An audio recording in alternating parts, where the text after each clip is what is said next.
حسین حسین حسین حسین حسین حسین یا حسین حسین الغریب الغریب الحسین حسین الشہید الشہید الحسین حسین الغریب الغریب الحسین حسین الشہید الشہید الحسین. رب اعوذ بک من همزات الشیاطین واعوذ بک رب ان یحضرون. بسم اللہ الرحمن الرحیم. الحمد للہ الذی ہدانا لہذا وما كنا لنہتدی لولا ان ہدانا اللہ. لقد جاءت رسل ربنا بالحق والصلاة والسلام علی سید اصل ما فی الوجود سر اللہ کل موجود نقطۃ دائرۃ الوجود صاحب لواء الحمد والمقام المحمود سید عن المجدد والمصطفى الامجد وبالقاسم محمد والصلاة والسلام علی آلہ الطیبین الطاہرین المعصومین المظلومین ولعنۃ الدائمۃ الباقیۃ علی اعدائہم اجمعین من الآن الی قیام یوم الدین. اما بعد فقد قال حسین بن علی علیہم الصلاۃ والسلام الا ان الدعی ابن الدعی قد رکز بین اثنتین بین السلۃ والذلہ وہیہات من الذلہ. سرکار سید الشہداء کا نہایت ہی مشہور اور ایک شعار کی شکل اختیار کر چکا یہ جملہ، جس میں آپ ارشاد فرماتے ہیں کہ آگاہ ہو جاؤ کہ یہ نامراد پست فطرت کا بیٹا، جو کہ خود نامراد اور پست فطرت ہے، اس نے ہم کو اس دوراہے پہ لا کے کھڑا کر دیا ہے کہ جس کا ایک راستہ اسلحوں کا یعنی موت کا راستہ ہے اور دوسرا راستہ ذلت کا راستہ ہے. ہیہات کہ ہم ذلت سے نزدیک ہوں. اس کے ضمن میں خطبہ جناب زینب سلام اللہ علیہا اور معیار عزت و ذلت کے عنوان سے جس گفتگو کا آغاز ہوا تھا وہ آج اپنے چوتھے مرحلے میں ہے. اب تک کی گفتگو میں سب سے پہلے عزت اور ذلت کے معنی و مفہوم کو پیش کیا تھا. سوشل اور ایکٹیویٹیز کے اعتبار سے انسان کی وہ حالت کہ جو شکست کو ایکسیپٹ نہ کرے، قبول نہ کرے، مغلوب نہ ہو انسان، دشمن کے مقابلے میں، مقابل کے مقابلے میں مغلوب نہ ہو، اس کو کہتے ہیں عزت، اور اس کے مقابل کی صورت کو ذلت کہتے ہیں. خوب شکست کی وضاحت کی ضرورت تھی، وہ پیش کی گئی ہے. اور پھر اس کے بعد عزت اور ذلت کن اسباب سے حاصل ہوتی ہے. ایک بنیادی گفتگو تھی کہ جو اہم تھی کہ جس کے بغیر وہ کربلا کی تحریک، اگرچہ اور بہت ساری ایسی باتیں ہیں کہ جو مقدمے کے طور پہ بنیادی چیزیں ہیں کہ جس کے بغیر کربلا کی تحریک اور بالخصوص جو گفتگو ہم پیش کرنا چاہتے ہیں ثانیہ زہرا کے خطبے کی روشنی میں، وہ مفاہیم شاید بہت واضح نہیں ہو پاتے. سب سے پہلی چیز کی وہ چیز کی جس کے ذریعے سے انسان کو عزت حاصل ہوتی ہے، اسباب عزت میں سے انسان اللہ والا ہو جائے. اس سے متعلق گفتگو ہوئی کیونکہ ساری کی ساری عزت کا مالک اور مختار اللہ ہے، اور اللہ کی ذات سے ہی ہم کو جو ہے وہ عزت حاصل ہوتی ہے. اور اس کا طریقہ یہ ہے کہ ہمارے پاس صحیح عقیدہ ہو اور عمل صالح ہو. اس کے بعد خود سرکار سید الشہداء کا دعائے عرفہ کا جملہ، پھر آیات و اسباب پہ گفتگو ہوئی. اور اس کے بعد بہت سارے اسباب ہیں کہ جو قرآن نے ہم کو عزت کے حاصل کرنے سے متعلق بتائے ہیں، لیکن ان ساری تفصیلات میں نہیں جا سکتے کیونکہ پھر اصل موضوع رہ جائے گا۔ اس میں سے صرف بعنوان مثال جو پچھلی گفتگو میں ہم نے آپ کی خدمت میں پیش کیا تھا پچھلی مجلس میں، کہ اہل بیت اطہار علیہم الصلوۃ والسلام کو بعنوان آئیڈیل قبول کر لینا، ان کی اطاعت کرنا، قرآن مجید کی جو ایک ایسا سسٹم نظام ہے کہ جو عزت ساز ہے، عزت بناتا ہے، انسان کو صاحب عزت بناتا ہے، اس سے متمسک ہونا، اس کو ایسا اختیار کر لینا کہ اس نظام پہ انسان عمل کرے، انسان کے پاس بصیرت ہو، غفلت نہ ہو، یہ ساری چیزیں۔ اب اس کے بعد خود چند جملے کربلا کی تحریک کے بنیادی اعتبار سے، اور اس کے بعد سیدہ زینب سلام اللہ علیہا کے خطبے سے متعلق گفتگو شروع کی جائے۔ سرکار سید الشہداء نے جو یہ جملہ ارشاد فرمایا کہ ہم اس دو راہے پہ ہم کو لا کے کھڑا کر دیا گیا ہے کہ جس کا ایک راستہ موت کا راستہ ہے اور ایک ذلت کا راستہ ہے، ایک راستہ اسلحوں کا راستہ ہے اور ایک ذلت کا راستہ ہے، اور ہیہات کہ ہم اس ذلت سے نزدیک ہوں۔ تو خوب ظاہر سی بات ہے کہ وہ اسلحوں کا راستہ، وہ موت کا راستہ جس پہ سرکار سید الشہداء، ان کے اصحاب، انصار، عزیز، اقارب جو بھی آپ کے ساتھ تھے وہ آگے بڑھے اور راستہ سب نے دیکھا۔ جس راستے کو چھوڑا ہے کہ جس کو چھوڑ کے اس راستے پہ آئے، وہ کون سا راستہ تھا؟ آیا وہ ذلت کا راستہ بیعت کا راستہ تھا؟ یعنی یزید کی بیعت کو قبول کر لیتے، یزید کی بیعت کر لیتے۔ خود بیعت کیا تھی، مفہوم بیعت کیا تھا؟ یہ بھی ایک پوری گفتگو ہے، لیکن صرف اس حد تک ہم یہاں پیش کریں گے جتنا ہمارے موضوع سے متعلق ہے۔ بیعت کو، یزید کی بیعت کر لینے کا مطلب، یا یوں کہا جائے کہ یزید کی بیعت کو قبول کر لینے کا مطلب کہ جو دین یزید دے رہا تھا اس دین کو امام حسین علیہ السلام قبول کر لیتے، مان لیتے۔ اور مسئلہ صرف دین کا نہیں تھا، یزید کی بیعت کر لینے کا مطلب یہ کہ یزید کی حکومت، یزید کی سیاست، یزید کی پولیٹکس، اس کو قبول کر لیتے۔ پہلے سے ہم نے کافی پہلے اس بات کو پیش کیا کہ ہماری گفتگو دونوں پہلو پہ چلے گی، یعنی ذلت کا مفہوم دونوں سے متعلق ہے اور بہت گہرا تعلق ہے۔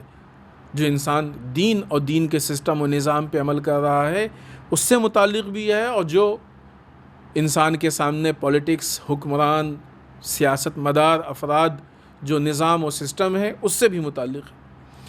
یزید کے بیعت کو قبول کر لینا یعنی یزید کی دین کو قبول کر لینا، یزید کی حکومت، اس کی پولیٹکس، اس کی لیڈرشپ، اس کو بھی قبول کر لینا۔ سیاست کیا ہے، یعنی کیوں یہ سیاست ذلت ہے؟ آیا اسلام میں خود سیاست ذلت ہے؟ نہیں، غلط فہمی ہے۔ اسلام میں اصل سیاست ذلت نہیں ہے۔ سیاست کا مطلب ہے کہ لوگوں کے لیے اچھی زندگی، ان کی فلاح و بہبود، ان کی صلاح کے لیے، ان کی اصلاح کے لیے تدبیر کرنا، اگر یہ سیاست ہے تو یہ باعث عزت ہے، یہ عین عزت کے ساتھ ہے۔ بلکہ نہ یہ کہ عین عزت کے ساتھ ہے اور باعث عزت ہے، یہ وہ راستہ ہے کہ جو گارنٹی کے طور پہ انسان کو عزت تک پہنچاتا ہے، یعنی اس میں کوئی بھی ذرا بھی شک و شبہ کی گنجائش نہیں ہے، عزت اور سربلندی کا ذریعہ بنتا ہے۔ اگر یزید اس مسئلے کو قبول کرتا باوجود اس کے کہ دین کے اعتبار سے، تو پھر وہ خود اس سیاست کو لے کے نہیں چلتا، خود اس پولیٹکس کے ساتھ نہیں، بلکہ وہ اس سیاست کو لے کے چلتا کہ جو الہی سیاست تھی، یعنی خود بخود حکومت اہل بیت اطہار علیہم السلام کو دے دیتا۔ مذہبی اعتبار سے بھی یہ مسئلہ ہے، سیاسی اعتبار سے بھی ہے، لیکن اس کے مقابلے میں جو سیاست ہے جس کو مکاری، فریب کاری، عیاری، چال بازی، یہ ساری چیزیں کہتے ہیں، اور آج وہ سیاست دکھ رہی ہے، اور ابھی تو اپنے یہاں بہت واضح دکھ رہی ہے کہ پولیٹکس کے نام پہ اور سیاست کے نام پہ کیا کیا ہو رہا۔ حکمران کو جو کرنا چاہیے وہ نہیں کر رہے، جو ان کی ذمہ داریاں ہیں وہ نہیں کر رہے، نہ یہ کہ نہیں کر رہے ہیں، شاید ان کو معلوم بھی نہیں کہ ان کی ذمہ داریاں کیا۔ ہاں، اب حالات ایسے ہی بن گئے کیونکہ حکومت میں وہ افراد آتے جا رہے ہیں کہ جن کی یہ فیلڈ نہیں ہے، جن کا یہ کام نہیں ہے، ان کا کام کچھ اور ہے، وہ صرف ایک غلط مقبولیت کی بنیاد پہ آ رہے ہیں. اب وہ خود مقبولیت پہ بھی ایک دن گفتگو ہونی ہے انشاءاللہ. آج ہی کی گفتگو میں یا کل کی گفتگو میں ہم اس بات کو پیش کریں گے کہ مقبولیت کس طریقے سے ہے اور کیا مقبولیت ہے اور کیا ہونی چاہیے، اور کیوں عوام پہ اس کا اثر ہے، کس طریقے سے عوام کو موڑا جا رہا ہے، اس کے رخ کو، اس کی فکر کو.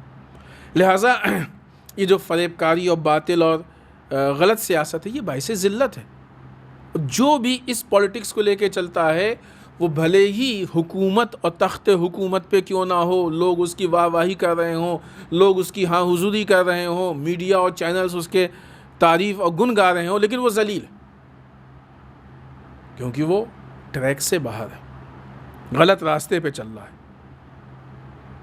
سرکار سید الشہداء نے یزید کی بیعت کا جو انکار کیا تھا وہ انکار بیعت دونوں چیزوں کا تھا.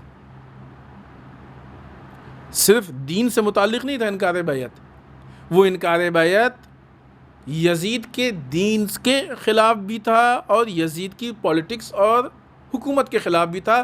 بلکہ صحیح اس سے اگر انصافاً دیکھا جائے تو یہ والا پہلو زیادہ تھا، کیونکہ بیعت بعنوان حاکم لی جاتی ہے، وہ بعنوان حاکم بیعت طلب کر رہا تھا. لہٰذا یہ پولیٹیکل پہلو جو ہے یہ زیادہ مضبوط تھا، خاص کر کے وہ افراد کی جو ایسا مانتے ہیں کہ اسلام کا سیاست سے کوئی تعلق نہیں اور مثلاً عزاداری کو پولیٹکس سے اور سیاست سے دور رکھا جائے، وہ اس چیز پہ غور کریں. ہاں، اگر یہ کہا جاتا ہے کہ عزاداری کو پولیٹکس سے دور رکھا جائے کہ مثلاً عزاداری پہ پولیٹکس نہیں کھیلی جائے، جیسے بھی ہوتا ہے نا. آج بھی کیا بتائیں، ہمارے بھی بعض افراد ایسے ہیں کہ جو بہت سارے معاملات کو لے کے پولیٹیکل فائدہ اٹھاتے ہیں، سیاسی فائدہ اٹھاتے ہیں. عزاداری کو پولیٹکس سے دور رکھا جائے یعنی یہ کہ اس سے انسان اس کو پولیٹیکل فیلڈ میں استعمال نہ کرے، یوز نہ کرے. بہت اچھی بات ہے، بالکل نہیں ہونی چاہیے. لیکن وہ جو اصل پولیٹیکل مفہوم ہے، پولیٹکس کا مفہوم ہے کہ سیاست یعنی تدبیر، سیاست یعنی حق کی حمایت، سیاست یعنی باطل کی مخالفت، تو عزاداری عین سیاست ہے، الگ ہو ہی نہیں سکتی. سرکار سید الشہداء کا انکار بیعت کس چیز سے تھا؟ کہ ہم یزید کی اس باطل اور گندی اور گھنونی سیاست کو قبول نہیں کرتے ہیں. آج عزاداری کا مفہوم، آج مجلسوں کا، یہ 2.25 مہینے کی مجلسیں بالخصوص اور بالعموم پورے سال جو ہم مجلسیں، ایسا نہیں کہ ہمارے یہاں مجلسیں صرف 2.25 مہینے ہوتی ہیں، ہمارے یہاں پورے سال مجلسیں ہوتی ہیں. یہ پورے سال جو مجلسوں میں سرکار سید الشہداء کا مفہوم کا پیغام جو ہم تک پہنچ رہا ہے، اس پیغام سے ہمارے اندر یہ تبدیلی ہونی چاہیے کہ اپنے زمانے کے غلط حکمران کو غلط کہنا سیکھیں. اور اگر فرش اعضا پہ نہیں کہا جائے گا تو کہاں کہا جائے گا؟ پھر فرش اعضا کی تو بنیاد ہی اسی پہ ہے. سیدہ زینب سلام اللہ علیہا نے یزید کے سامنے، ابن زیاد کے سامنے کھڑے ہو کے کہا تھا کہ تم غلط ہو. یہ جذبہ ہمارے اندر ہونا چاہیے، اور یہ عزت ہے، یہ عزت ہے. اور غلط کو غلط دیکھ کے خاموش بیٹھا رہنا یہ ذلت ہے اور ذلیل ہے وہ لوگ. ابھی ہم سرکار سید الشہداء کا وہ قول پیش کرتے ہیں، لیکن اس سے پہلے اس بیعت کے مسئلے کو مزید تھوڑا واضح کر دیں کہ سرکار سید الشہداء نے جو انکار بیعت کیا، آیا صرف بیعت نہ کرنا سرکار سید الشہداء کا یہی ذلت سے بچ جانا تھا، یہی معیار عزت تھا کہ مثلا ہم بیعت نہیں کریں گے، ٹھیک ہے اب یزید حاکم بن گیا کوئی مشکل نہیں، لیکن ہم کو بیعت نہیں کرنا. خب اگر مسئلہ صرف اتنا ہی تھا کہ آپ بیعت نہیں کریں گے تو آگے کی چیزوں سے بچنے کے لیے آپ کے پاس بہت سارے راستے تھے. آپ کو مشورہ بھی دیا گیا کہ آپ فلاں جگہ چلے جائیے، فلاں علاقے میں چلے جائیے، اس طرف چلے جائیے، ایسی جگہ چلے جائیں جہاں خود یزید سے بات بھی کی جا سکتی تھی. وہ ٹھیک ہم تمہاری بیعت نہیں کریں گے، لیکن ہم کو تمہارے کام سے کوئی مطلب نہیں، جو دل چاہے کرو، ہم اپنے شہر میں اپنے گوشہ نشینی کی زندگی، لوگوں کو دین بتائیں گے، یہ اس طرح ہم سے کوئی مطلب نہیں. تو یہ بہت آسان مسئلہ تھا، کربلا وجود میں نہیں آتی. اگر سارا معاملہ صرف یہ ہوتا کہ انکار بیعت کرنا ہے تو کربلا کو وجود میں آنے کی ضرورت نہیں تھی، اتنی ساری قربانیوں کی ضرورت نہیں تھی۔ امام کو جو مشورے دیے گئے تھے امام ان مشوروں پہ عمل کر لیتے، اور شاید اگر امام یہ کام کرتے تو شاید امام کے ساتھ جو اصحاب و انصار تھے، البتہ وہ واقعی انصار نہیں تھے، وہ زیادہ بھی ہو جاتے، وہ افراد کی جو خاموشی کے قائل تھے اور جن کا نظریہ یہ تھا کہ خاموش رہیں، وہ ساتھ ہو جاتے تھے۔ امام خود کو بیعت سے بچا سکتے تھے، نسبتاً آسان راستہ تھا، کربلا کی جنگ نہیں ہوتی، مصائب و آلام نہیں ہوتے، مشکلات نہیں ہوتی، چاہے آپ مدینے میں محدود ہو کے رہ جاتے، چاہے آپ مکے میں محدود ہو کے رہ جاتے، چاہے مثلا یمن کی طرف چلے جاتے، کہیں اور چلے جاتے، کچھ بھی کر لیتے، لیکن یہ جنگ کی جو حالت پیدا ہو رہی تھی اس سے امام محفوظ ہو جاتے۔ لیکن یہاں پہ امام کا اقدام کی جو قول بھی ہم بہت مشہور قول ہم پیش کرنے والے ہیں، وہ قول امام کا اقدام یہ اس بات کی دلیل ہے، یہ چیز ثابت کر رہا ہے کہ امام کی نگاہ میں صرف بیعت کر لینا ہی ذلت نہیں ہے، بلکہ باطل نظام پہ خاموشی اختیار کر لینا بھی ذلت ہے۔ اب آئیے وہ قول ہم آپ کی خدمت میں پیش کریں کہ امام فرماتے ہیں الا ترون الی الحق لا یعمل بہ والی الباطل لا یتناہی عنہ، کیا نہیں دیکھتے ہو کہ حق پہ عمل نہیں کیا جا رہا اور باطل سے نہیں روکا جا رہا؟ حالات ایسے حالات ہوں کہ جب حق پہ عمل نہ کیا جاتا ہو، باطل سے نہ روکا جاتا ہو، لیرغب المؤمن فی لقاء اللہ، ایسے حالات مومن کو رغبت دلاتے ہیں اللہ سے ملاقات کی، یعنی موت کی۔ لیرغب المؤمن فی لقاء انی لا اری الموت الا سعادہ، میں حسین ابن علی ان حالات میں موت کو سعادت کی موت سمجھتا ہوں۔ صرف انکار بیعت ہماری ذمہ داری نہیں ہے کہ ہم قبول نہیں کر رہے ہیں، ایکسیپٹ نہیں کر رہے ہیں، ہم مان نہیں رہے۔ مسئلہ یہاں پہ اس حد تک ہے کہ ان حالات میں مومن اس پہ اعتراض کرے، لوگوں کو حق کی طرف دعوت دے، باطل سے روکے، کہ جب ایسے حالات پیدا ہو جائیں تو مومن مقابلے میں کھڑا ہو جائے۔ مومن کی پہچان میں سے ہے، مومن کی علامت میں سے ہے، کربلائی ہونے کی پہچان میں سے ہے، امام کے ناصر ہونے کے شرائط میں سے ہے۔ ہمارے وقت کا بھی امام ہے، ہم تمنا رکھتے ہیں کہ ان کے ناصر بنے۔ سرکار سید الشہداء کی نصرت کے لیے کون لوگ گئے تھے؟ جن کے اندر یہ جذبہ تھا کہ جب ایسے حالات ہوں کہ حق پہ عمل نہ ہوتا ہو، باطل سے نہ روکا جاتا ہو تو وہ قیام کریں، وہ گئے تھے۔ لیکن جن کے اندر یہ جذبہ تھا کہ نہیں خاموش بیٹھے رہو، ہم سے کیا مطلب، وہ ناصر نہیں بن پائے۔ وہ منہ چھپائے بیٹھے رہے، چاہے وہ مدینے میں بیٹھے رہے ہوں، چاہے مکے میں بیٹھے رہے ہوں، چاہے وہ بصرے میں بیٹھے رہے ہوں، چاہے وہ کوفے میں بیٹھے رہے ہوں، چاہے جہاں بیٹھے رہے، وہ ناصر نہیں بن پائے۔ تو جو لوگ اس نظریے کے قائل نہیں ہیں کہ ان حالات میں بولنا یا اعتراض کرنا ہماری ذمہ داری ہے، وہ کیسے ناصر بن سکتے ہیں جب حالات ایسے ہوں؟ اور یہ ایسی بات نہیں ہے کہ یہ ساری چیزیں جو ہیں وہ مخصوص ہیں اس وقت کے اس یزید پلید سے، نہیں، یہ حالات جب بھی ایسے حالات ہوں، ایک اصول بتا رہے ہیں سرکار سید الشہداء، اگر آج بھی ایسے حالات ہوں کہ حق کی طرف دعوت نہ دی جا رہی ہو، باطل سے نہ روکا جا رہا ہو، تو مومن دنیا کچھ کرے نہ کرے، دنیا کی اپنی ذمہ داری اپنے ساتھ ہے، مومن کی یہ پہچان ہے، مومن کی یہ ذمہ داری ہے کہ وہ موت کی تمنا پیدا کر لے۔ لیرغب المؤمن فی لقاء اللہ انی لا اری الموت الا سعادہ، میں ان حالات میں موت کو سعادت کی موت سمجھتا ہوں۔ والحیات مع الظالمین الا برما، اگر تم ان حالات کا مقابلہ کرتے ہوئے مر گئے تو یہ موت سعادت کی موت ہے، یعنی شہادت کی موت ہے۔ لیکن اگر خاموش رہے، ظالمین کے ساتھ زندہ رہ گئے، خاموشی سے اپنی زندگی کو بچا لے گئے، تو امام کہہ رہے ہیں یہ ذلت کی زندگی ہے۔ یعنی ذلت صرف انکار بیعت نہیں ہے، ذلت مقابلہ نہ کرنے کا نام بھی ہے، ذلت اعتراض نہ کرنے کا نام بھی ہے، کیونکہ کسی باطل اور غلط چیز پہ اعتراض نہ کرنا خود اس کو ایکسیپٹ کرنے کے برابر ہوتا ہے۔ آج جو حالات ہمارے ملک میں پیدا ہو رہے ہیں اور جس اعتبار سے جو بھی مظالم کا سلسلہ چل رہا ہے، اور ان مظالم میں جو حکومت کی دو نظری ہے، بابری مسجد کو لے کے جو ابھی نیا فیصلہ آیا ہے، یہ ساری چیزیں اس ٹریک پہ جا رہی ہیں کہ جہاں پہ ایک باطل ہے کہ جو عام ہو رہا ہے۔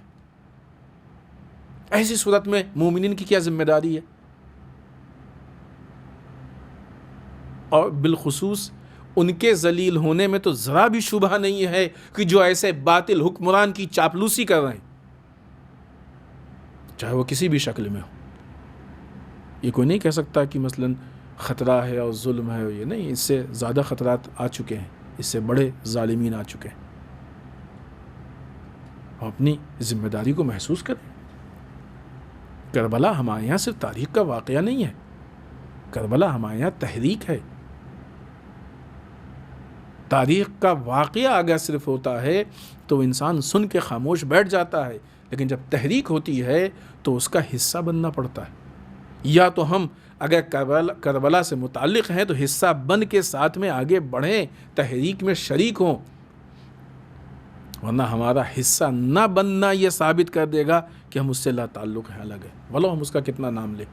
تعریف کرنا اور ہوتا ہے، حصہ بننا اور ہوتا ہے۔ ہم کربلا کی تحریک کے مداح صرف ہیں یا تحریک کے شریک ہیں؟ امام کا ناصر صرف مداح نہیں ہو سکتا ہے، امام کا ناصر وہ ہوگا جو شریک ہوگا۔ کوفے والے باتیں تو بڑی اچھی اچھی کر رہے تھے لیکن شریک نہیں تھے۔ یہاں پہ اپنی ذمہ داریوں کو ہم پہچانیں کہ یہ معاملات، یہ جو سرکار سید الشہداء نے بات کی ہے کہ اللہ تعالیٰ علی الحق لا یعمل بہ، کیا نہیں دیکھتے ہو کہ حق پہ عمل نہیں ہو رہا ہو، باطل سے نہیں روکا جا رہا ہے؟ آیا اس کو ہم صرف دین میں محدود کر کے کہ مثلا نمازیں نہیں پڑھی جا رہی ہیں، روزہ نہیں رکھا جا رہا ہے؟ نہیں، اگر یہ دین کے حساب سے تو بہت بڑی تبدیلی نہیں تھی اس وقت یزید کے زمانے میں۔ ٹھیک ہے، حرام کو بدل رہا تھا حلال، لیکن کون سے حرام حلال کو بدل رہا تھا؟ حتیٰ نماز تو خود کربلا کے میدان میں پڑھی گئی، لشکر یزید نے بھی پڑھی۔ بات کہی جاتی نا، نمازی ادھر بھی، نمازی ادھر بھی، قاری قرآن ادھر بھی، قاری قرآن ادھر بھی، روزے دار ادھر بھی، روزے دار ادھر بھی۔ تو فرق کیا تھا؟ اصل وہ فرق پہچاننے کی ضرورت ہے۔ جب سرکار سید الشہداء نے مدینے سے قیام کیا ہے، ابتدا کی، اس وقت مدینے کے حالات ان عبادات کے اعتبار سے تو اتنا اس میں فرق نہیں تھا۔ لہٰذا یہ اللہ ترون الی الحق لا یعمل بہ، کیا نہیں دیکھتے ہو کہ حق پہ عمل نہیں ہو رہا ہو، باطل سے نہیں روکا جا رہا ہے؟ یہ حق و باطل صرف مذہبی اور دینی ارکان سے متعلق نہیں ہے، بلکہ یہاں پہ حق و باطل انسان کی زندگی سے متعلق جتنے امور ہیں سب کے لیے، پورے معاشرے کے جو حالات ہیں ان کے لیے، کہ جب بھی ایسے حالات پیش آ جائیں کہ حق پہ عمل نہ کیا جائے اور باطل سے نہ روکا جائے، چاہے جس اعتبار سے۔ اور ابھی تو مزید بدترین حالات ہیں کہ اگر ان پہ گفتگو کی جائے تو بات اور آگے جائے گی۔ لہٰذا یہ جو معاملات ہیں یہ صرف مذہبی نہیں بلکہ سیاسی معاملات بھی۔ سرکار سید الشہداء نے اس طرح کے اقوال کئی جگہوں پہ ارشاد فرمائے۔ دوسری آپ ایک اور جگہ پہ ارشاد فرماتے ہیں کہ الموت اولیٰ من رکوب العار، موت ہمارے لیے ننگ و عاری و ذلت سے بہتر ہے۔ یہ پورا ایک درس ہے کربلا، ایک فکر ہے کربلا۔ سرکار سید الشہداء کا یہ اعتراض اور یہ جو اعتراض کی حالت ہے اس کو خود یزید بھی سمجھتا تھا۔ اگر یزید کے اعتبار سے دیکھا جائے تو اس کو بھی معلوم تھا کہ امام حسین علیہ السلام کو صرف بیعت کرنے سے پرابلم نہیں ہے۔ اگر اس کو ذرا بھی احساس ہوتا کہ اگر یہ بیعت نہیں بھی کریں گے تب بھی ہمارے پر کوئی اثر نہیں پڑنے والا ہے تو وہ بیعت کا اتنا سوال بھی نہیں کرا۔ اسے معلوم تھا کہ اگر یہ بیعت کریں یا نہ کریں یہ ہم پہ اعتراض کریں گے، اگر بیعت کر لی تو اعتراض نہیں کریں گے۔ اور یقیناً اس کو اس بات کا بھی اندازہ تھا کہ امام حسین علیہ السلام اتنی آسانی سے بلکہ یقیناً نہیں کرنے والا، اسی لیے روز اول ہی اس نے جو بات اور جو خط لکھا تھا، جو پیغام بھیجا تھا، اس میں بات ہی یہی لکھی تھی کہ یا امام سے بیعت لے لو نہیں تو ان کا سر کاٹ کے بھیج دو۔ معلوم تھا کہ یہ بیعت نہیں کریں گے، اور یہ بھی معلوم تھا کہ بیعت نہ کرنے کے بعد خاموش نہیں بیٹھیں گے. انسان کا مزاج اتنا کلیئر ہونا چاہیے کہ دشمن بھی پہچانے کہ یہ وہ حق ہے کہ جس سے ہم کو خطرہ ہے، وہ حق ہی کیا کہ جس سے باطل کو خطرہ نہ محسوس ہو. یا حسین کی آوازیں، امام حسین کی باتیں، ذات عاشورہ اور ذات وارثہ، یہ ساری چیزیں ہم کو کیا میسج دیتی ہیں؟ ہماری پہچان یہ ہونی چاہیے کہ باطل ہم سے خوف زدہ رہے. یا حسین اگر پورے مفہوم کے ساتھ کہہ دیا جائے تو یا حسین کے نعرے سے باطل کو لرز جانا چاہیے. اگر سارے اس کے جو شرائط ان کے ساتھ. یزید کو احساس تھا مدینے میں آپ کے قتل کے لیے آپ قیام کیا آپ نے اور مدینے سے مکے تشریف لے گئے. کیوں آپ نے حج کو عمرے سے بدلا؟ کیوں؟ اس لیے کہ حاجیوں کی شکل میں قاتل آ رہے تھے، احرام میں چھپے ہوئے خنجر تھے، لہذا آپ نے حج کو کیوں؟ تاکہ کعبے کا تقدس پائمال نہ ہو. یعنی یزید نے وہاں بھی قتل کی کوشش کی. پھر جب آپ مکے سے کوفے کی طرف تشریف لے جائے تو راستے میں گھیرا اور گھیر کے راستہ بدلا کہ اگر کوفے پہنچ جائیں گے تو جو کوفے میں جناب مسلم بن عقیل علیہ السلام کا جو قیام ہے یہ قیام اور پررنگ ہو جائے گا. اگرچہ امام کے پہنچے تک یقیناً شہادت ہو جاتی اور ہو گئی تھی، لیکن اس شہادت کے بعد بھی وہ بہت مضبوط ہو سکتا ہے، لہذا راستے کو بدلا گیا. جگہ جگہ پہ یہ روکنا، جگہ جگہ پہ قتل کی سازش اور بالآخر کربلا میں آ کے قتل کر دینا، یہ اس بات کی دلیل ہے کہ یزید کو بھی معلوم تھا کہ امام حسین علیہ السلام نہ یہ کہ بیعت نہیں کریں گے تو خاموش بیٹھے رہیں گے، نہیں، بلکہ باطل حالات کو برداشت نہیں کرنے والے ہیں، اس کے خلاف آواز اٹھانے والے، بولنے والے. یہ جو حسینی مزاج ہے جو سرکار سید الشہداء نے انکار بیعت کے وقت آغاز میں اس بات کو پیش کیا تھا، مثلی لا یباع مثلا، میرے جیسا یزید جیسے کی بیعت نہیں کر سکتا، تو آیا یہ حسین جیسے اس دنیا میں کتنے ہیں کہ نہیں؟ یہ حسین جیسے اگر یہ آواز اٹھانا شروع کر دیں، چاہے وہ یمن کی حمایت ہو، چاہے وہ فلسطین کی حمایت ہو ظلم کے اعتبار سے، چاہے وہ اسرائیل کی مخالفت ہو، چاہے یمن پہ ظلم کر رہے سعودیہ کی مخالفت ہو، یا دنیا میں اور بھی جو اس طرح کے حالات ہیں، نائجیریا کا مسئلہ ہو، مسلسل شیخ زکزکی پہ ظلم ہو رہا ہے، آیت اللہ شیخ نمر کی جو شہادت ہے اس مسئلے کو، شیخ عیسیٰ قاسم کا مسئلہ ہو، حسینی مزاج رکھنے والا دنیا کے ہر ظلم کے خلاف آواز اٹھائے گا. ایسی کوئی قید نہیں ہے کہ اگر معاملات تمہارے شہر اور ملک کے ہوں تبھی بولو اور باہر کے ہوں تو نہ بولو، اور ایسی بھی کوئی قید نہیں ہے کہ باہر کے ہوں تو بولو اور تمہارے یہاں کے ہوں تو نہ بولو. اگر آج ہمارے ملک میں بھی حالات صحیح نہیں ہیں تو دنیا دوسرے مذہب والے بولیں نہ بولیں وہ ان کی اپنی ذمہ داری ہے. سب سے پہلی آواز ایک حسینی کی اٹھنی چاہیے کہ یہ باطل حکومت ہے، یہ غلط حکومت ہے، یہ ہمارے ملک کو ڈبو رہی ہے، یہ ملک سے استحصال کر رہے ہیں، یہ ملک کو غلط جہد کی طرف لے کے جا رہے ہیں، غلط راستے پہ لے کے جا رہے ہیں. یہ سرکار سید الشہداء کے اس قیام اور لہذا جو امر بالمعروف و نہی عن المنکر، کیونکہ یہاں پہ جو اس قول میں آپ نے اعتراض کیا ہے وہ اسی امر بالمعروف و نہی عن المنکر پہ اعتراض ہے. کیا نہیں دیکھتے ہو حق پہ عمل نہیں ہو رہا ہو، باطل سے نہیں روکا جا رہا؟ یعنی مومن کی ذمہ داری ہے امر بالمعروف نہی عن المنکر کرے. امر بالمعروف نہی عن المنکر کو محدود نہ کر دیا جائے صرف نماز روزے میں کہ ایک آدمی نماز نہیں پڑھ رہا ہے تو اس کو ہم نے امر بالمعروف کیا، کوئی مثلا داڑھی نہیں رکھے تو اس کو کر دیا، کوئی خاتون حجاب نہیں، وہ ہے اس جگہ پہ. لیکن امر بالمعروف نہی عن المنکر ظلم کے مقابلے میں بھی ہے، باطل کے مقابلے میں بھی ہے. امر بالمعروف نہی عن المنکر صرف عام لوگوں کے لیے نہیں ہے، صرف غریبوں کے لیے نہیں ہے. اتفاقاً اس کا تعلق ان لوگوں سے زیادہ ہے کہ جو عہدوں پہ، جو حکومتوں پہ ہیں. کیوں؟ اس لیے کہ ان کے خراب ہونے کا جو اثر ہوتا ہے وہ زیادہ لوگوں پہ ہوتا ہے. ایک عام آدمی، ایک مزدور آدمی، ایک چھوٹے طبقے کا آدمی اگر وہ خراب ہے تو اس کی خرابی بہت زیادہ نہیں پھیلتی ہے، وہ لوگوں کو متاثر نہیں کرتی ہے بہت زیادہ. لیکن اگر کوئی حاکم خراب ہوتا ہے تو وہ پورے ملک کو متاثر کرتا ہے، وہ کر سکتا ہے، وہ کرتا بھی ہے. امر بالمعروف و نہی عن المنکر یہ اگر واجب ہے، البتہ اس کے مراحل ہیں، شرائط ہیں، ان شرائط کے ساتھ واجب ہے. اور شرائط کا مطلب یہ نہیں ہے کہ اگر شرائط نہ ہو تو ہم بیٹھ جائیں، نہیں، امکانی صورت میں شرائط حاصل کرنا ہماری ذمہ داری ہے. سرکار سید الشہداء جس امر بالمعروف و نہی عن المنکر کے لیے قیام کر رہے تھے، در واقع آغاز قیام میں آپ کے پاس شرائط نہیں تھے، آپ شرائط کو مہیا کرنے کی کوشش کر رہے تھے. کربلا کا پیغام ہے، شرائط کو مہیا کرنا یہ ہماری ذمہ داری ہے. لہٰذا اب یہاں پہ ہم یہ کہہ سکتے ہیں کہ اگر ہمارے پاس یہ نعرہ ہے، ایک تو خود ہیہات من الذلہ یہ ہمارا نعرہ ہونا چاہیے، ہم کو یاد رہنا چاہیے کہ ہم کبھی بھی ذلت کے نزدیک نہیں جا سکتے. مفہوم ذلت ہمارے لیے کلیئر ہونا چاہیے. جو شروع میں ہم نے ظاہراً پہلے دن اس بات کو پیش کیا تھا کہ ہم لوگ معیار عزت سمجھتے ہیں دنیاوی چیزوں کو، اس کے اعتبار سے آج وہ لوگ کی جو حکمران کی چاپلوسی کر رہے ہیں وہ سمجھتے ہیں کہ وہ صاحب عزت ہیں. نہیں، وہ ذلیل ترین لوگ ہیں، کیونکہ معیار عزت و ذلت کے اوپر کھڑے نہیں اتر رہے ہیں. وہ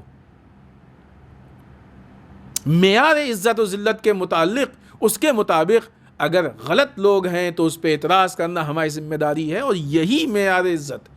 تو ہیہات من الذلہ کے نعرے کے ساتھ ساتھ مفہوم عزت اور مفہوم ذلت کا کلیئر ہونا ضروری ہے. یہ خود نعرہ ہونا چاہیے. اب اگر ہم لبیک یا حسین کہتے ہیں تو لبیک یا حسین کا مفہوم ہی یہی ہے کہ ہم بیعت نہیں کریں گے، ہم باطل کو برداشت نہیں کریں گے، ہم باطل کو قبول نہیں کریں گے، ہم حق کے ساتھ کو نہیں چھوڑیں گے. ہم جب دیکھیں گے وہ حالات ہیں کہ حق کی حمایت نہیں ہو رہی ہے تو اس وقت ہم آواز اٹھائیں گے. ہم جب دیکھیں گے کہ باطل کی مخالفت نہیں ہو رہی ہے تو ہم خاموش نہیں بیٹھیں گے. یہ لبیک یا حسین، یعنی سرکار سید الشہداء نے جس چیز کے لیے نصرت مانگی تھی اس چیز پہ آمادہ ہونے کا مطلب ہے لبیک یا حسین. اس کا اعلان ہے لبیک یا حسین. لبیک یا حسین یعنی ہیہات من الذلہ، اور ہیہات من الذلہ یعنی لبیک یا حسین. آیا کوئی ہے ایسا عزادار کہ جو یہ کہہ سکتا ہے کہ ہم لبیک یا حسین نہیں کہیں گے، ہم اپنے آپ کو لبیک یا حسین سے الگ کر رہے ہیں؟ لبیک یا حسین ہمارا نعرہ نہیں ہے، ہمارا شعار نہیں ہے. کوئی ہے ایسا حسینی، ہے ایسا کوئی عزادار جو یہ کہے؟ ہے کوئی ایسا عزادار جو یہ کہے کہ ہیہات من الذلہ کا تعلق ہم سے نہیں ہے؟ آج اگر یہ نعرہ ہے تو اس پہ عمل کرنا بھی ہماری ذمہ داری ہے. سرکار سید الشہداء نے جہاں یہ شعار دیا، جہاں یہ آواز بلند کی، جہاں یہ بات کہی، جہاں یہ میسج دیا، پیغام دیا، وہیں عملی اعتبار سے آپ نے بھی اپنی جان دی، ساری قربانیاں جو بھی ممکن تھی قربانی دی، آپ کے اصحاب و انصار نے بھی قربانی دی. اور وہ شجاع خاتون کہ جس کی سیرت ہم کو آج بتا رہی ہے کہ ہماری ذمہ داری کیا ہے. جس وقت کوفے کے دربار میں آپ سے پوچھا گیا، وہ پوری تفصیل ہے انشاءاللہ جب ابھی بات آگے آئے گی تو ہم پیش کریں گے آپ کے سامنے.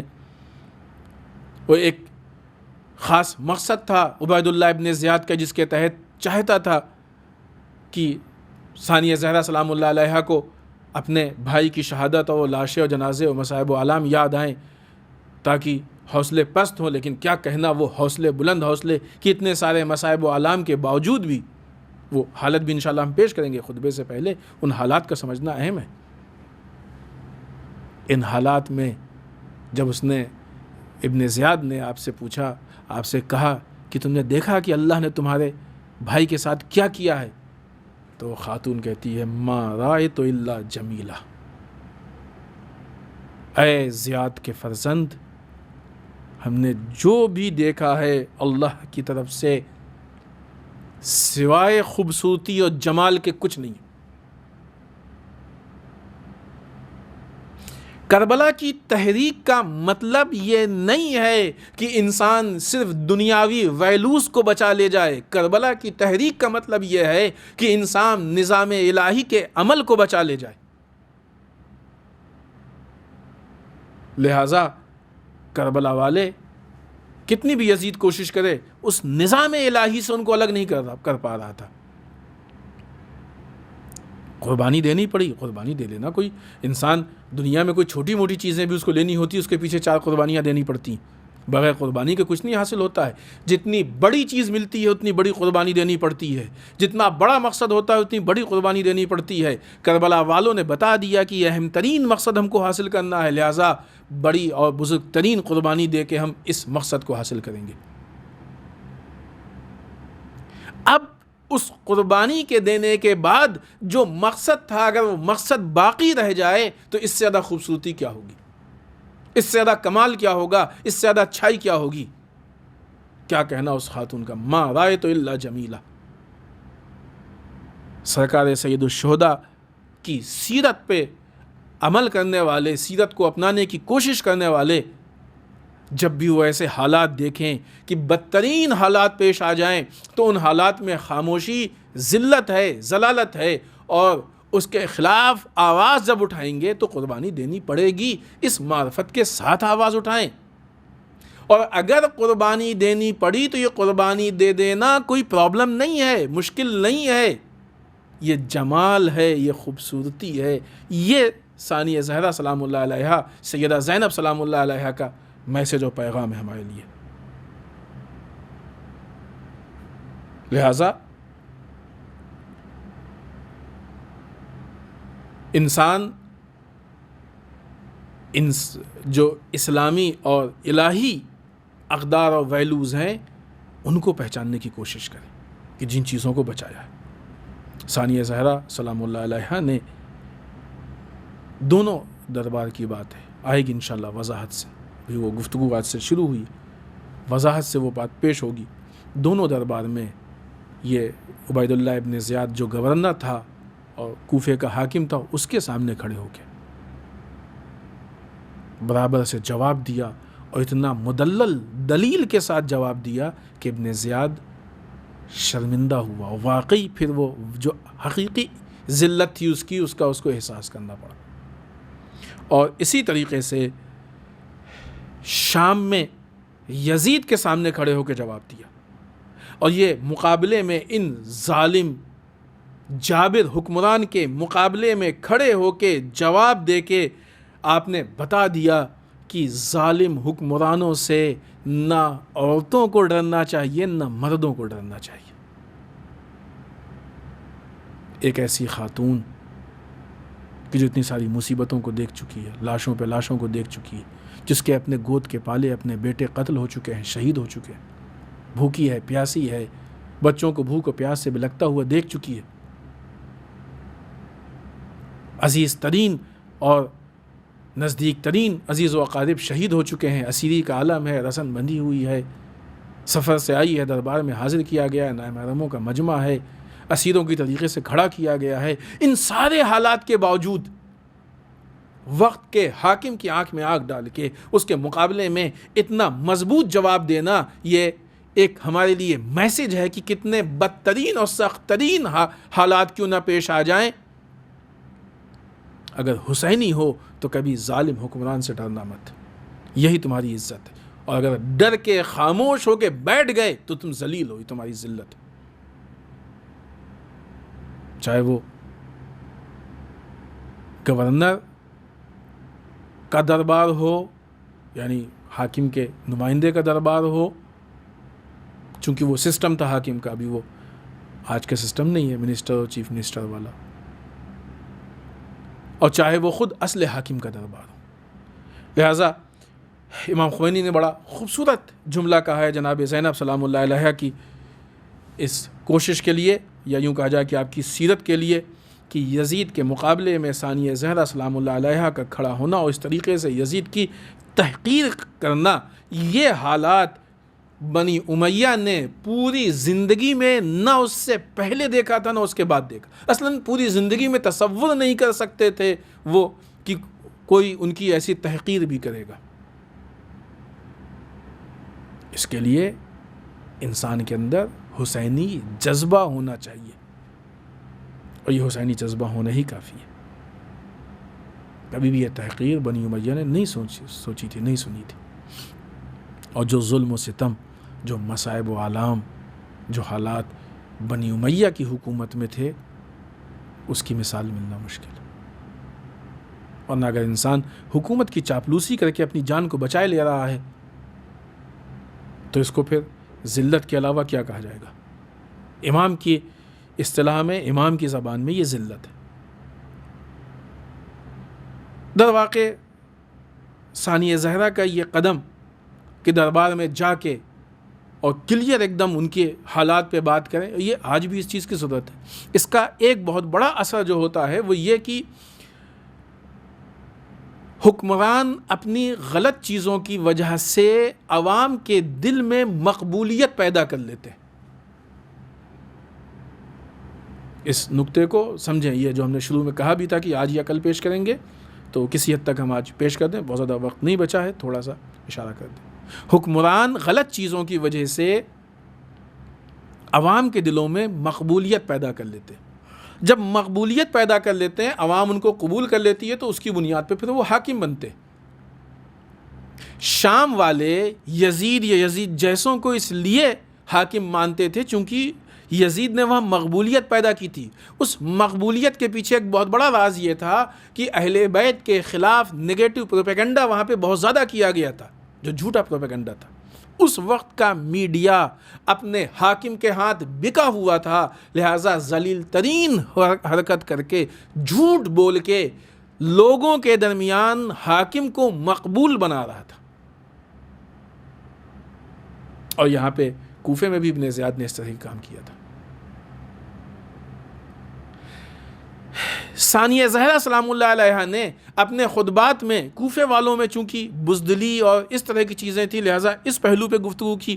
شام والوں میں جو نیگیٹو پروپیگنڈا تھا اس چیز پہ گفتگو کی، اور دونوں جگہ پہ اصل جو پوائنٹ کامن ہے دونوں جگہ پہ وہ یہ کہ جو غلط مقبولیت لوگوں کے دلوں میں حکمران کی طرف سے تھی اس کو کلیئر کرنے کی کوشش کی تھی۔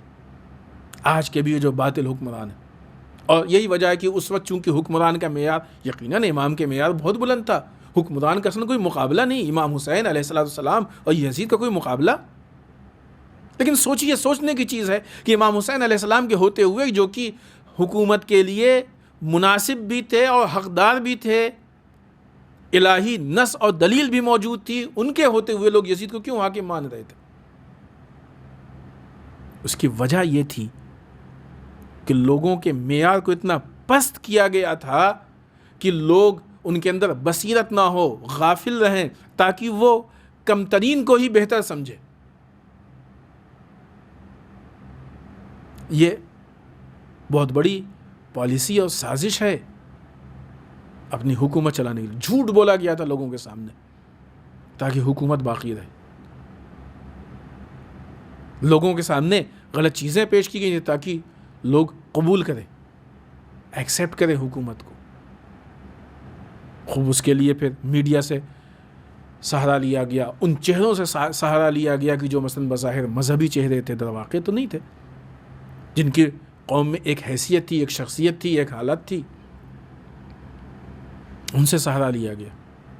لہذا اس اعتبار سے مقبولیت پیدا کی گئی، پوری یہ پالیسی ہے، اس کے لیے بہت زیادہ سازشیں کی گئیں۔ آج بھی جو حکمران ہیں، اگر ان کے یہاں یقیناً صلاحیت نہیں ہے حاکم بننے کی، یزید میں کہاں صلاحیت تھی، آج بھی بہت سارے حکمران کے اندر صلاحیت نہیں ہے حاکم بننے کی، پھر انہوں نے شارٹ کٹ استعمال کیا، انہوں نے میڈیا کو سہارا بنایا، میڈیا نے ذلیل حرکت کی ہے، یہ خیانت کی ہے، میڈیا نے عوام کے ساتھ خیانت کی ہے، ملک کے ساتھ خیانت کی ہے، اپنے اس پیشے کے ساتھ خیانت کی ہے۔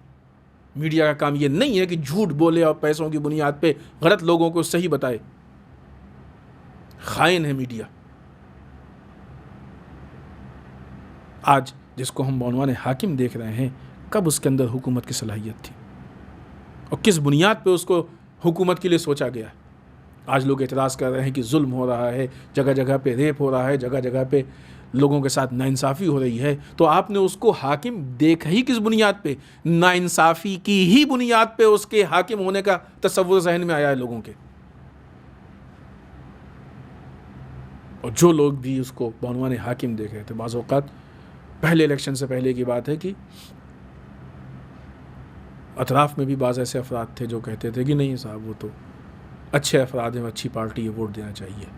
غافل تھے وہ، احمق ہیں وہ کہ جو ایسی بات کرتے تھے وہ کر رہے ہیں.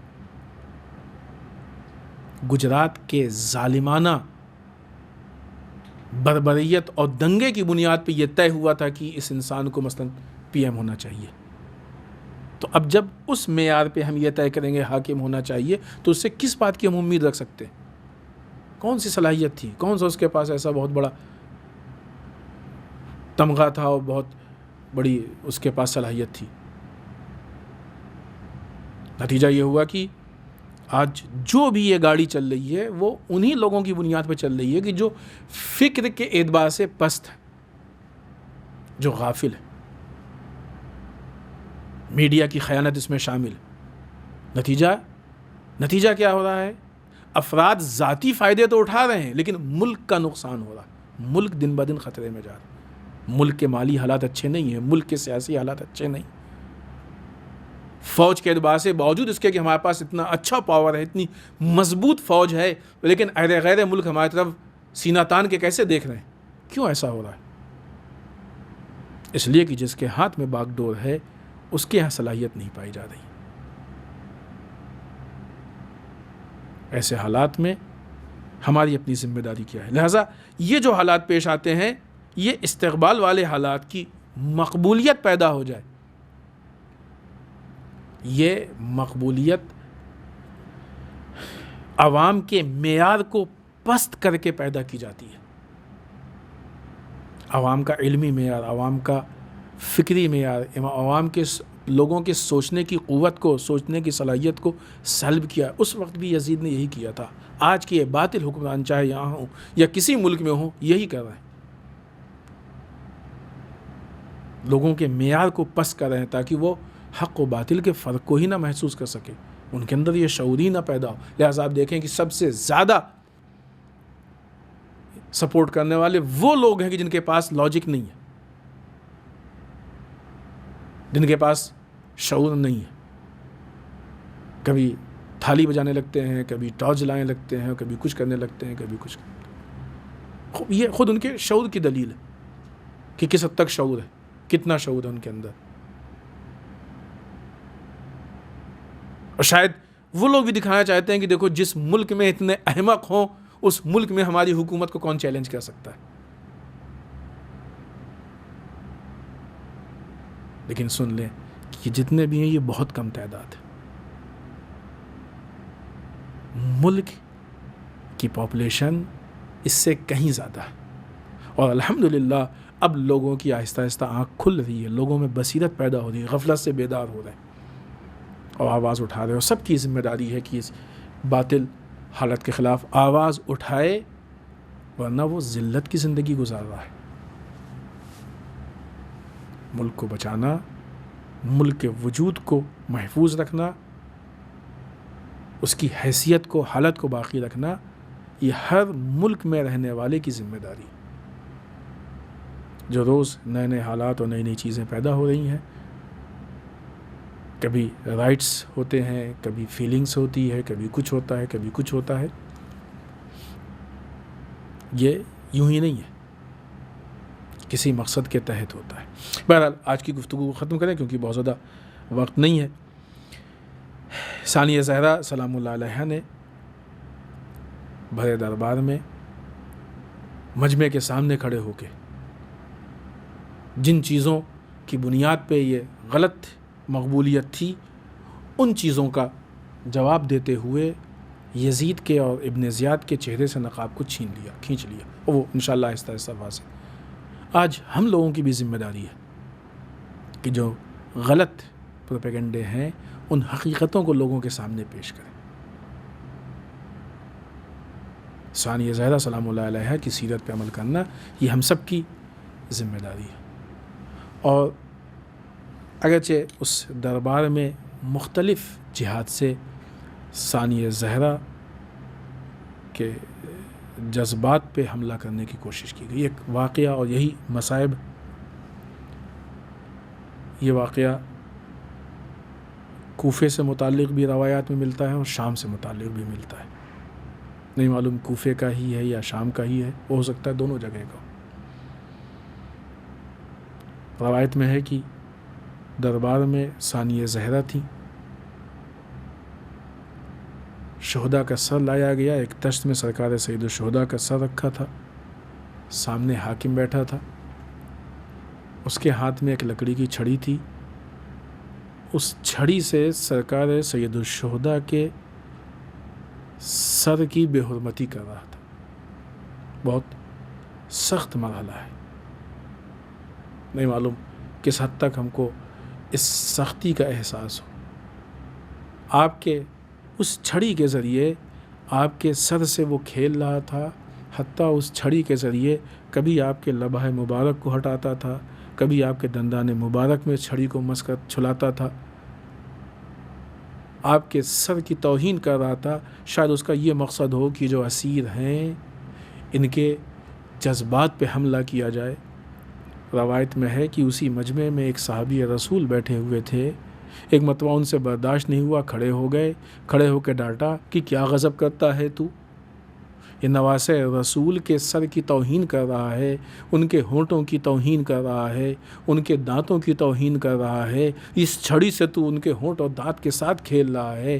ہم نے خود دیکھا ہے کہ رسول ان ہونٹوں پہ بوسہ دیتے تھے، یہ رسول کی بوسہ گاہ ہے، جس جگہ پہ رسول بوسہ دیتے تھے، آج تو اس کی توہین کر رہا ہے۔ عزیزان محترم، حاکم کو برداشت نہ ہوا، ایک مرتبہ اس ضعیف صحابی رسول کو دربار سے نکالا گیا، نہیں معلوم کیا حشر ہوا، وہ ایک پوری داستان ہے۔ لیکن ہاں عزیزان محترم، ذرا سوچیں کہ جس توہین کو ایک صحابی رسول برداشت نہ کر سکے، اس توہین کو امام سجاد نے کیسے برداشت کیا ہوگا، اس توہین کو ثانیہ زہرا نے کیسے برداشت کیا ہوگا، اس توہین کو جناب ام کلثوم، جناب سکینہ نے کیسے برداشت کیا ہوگا۔ لیکن ہائے اہل بیت کا وہ صبر کہ ان حالات میں بھی اس حاکم کے باطل مقصد کو پورا نہیں ہونے دیا اور صبر کے دامن کو نہیں چھوڑا، اپنے جذبات پہ قابو رکھا کہ یہاں پہ بولنا ہماری ذمہ داری نہیں ہے۔ عجیب صبر کی داستان ہے یہ اہل بیت کی کہ اگر دین پہ بات آ جائے تو ایک لمحے کے لیے نہیں چپ ہوتے ہیں، اپنی ذات پہ جب بات آئے تو بہت آسانی سے صبر کر کے برداشت کر لے جاتے ہیں۔ انا للہ و انا الیہ راجعون، رضا بقضاہ و تسلیما لامرہ۔